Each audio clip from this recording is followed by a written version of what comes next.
Жыныстық жолмен берілетін инфекциялар жайлы не білу керек?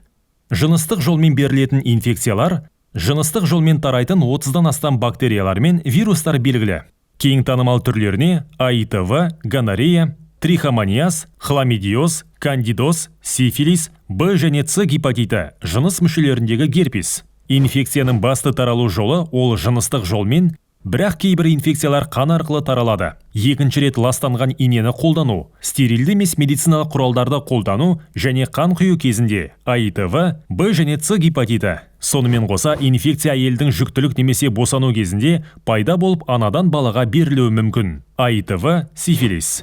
Егер сен мыналарды сезінсең, сыртқы жыныстық органдарда ауырсыну сезімдері, қышу, ашу, жыныс мүшелерінен іріңді немесе сары жасылдау түсті бөлінулер болса, зәр шығару кезінде ашу мен құрысулар, іштің төменгі бөлігіндегі ауырсынулар, жыныс мүшелерінің ісінуі және қызаруы. Осындай кездерде дереу дәрігерге қаралу керек. Жыныстық жолмен берілетін инфекциялардан қалай қорғана аласың? Кездейсоқ жыныстық қатынасқа түспеу, әрқашан мүше қапты қолдану, қауіпсіз жыныстық қатынастық іс-әрекетін сақтау керек. Бір ғана сенімді және дені сау жыныстық серік болу керек. Егер сене жыныстық қатынасқа түсу немесе түспеуге қатысты күмәндар болатын болса, онда бұны жасама. Сұрақтарың бар ма? Хабарлас.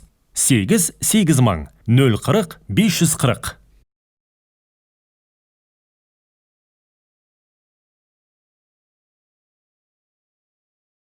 Жыныстық жолмен берілетін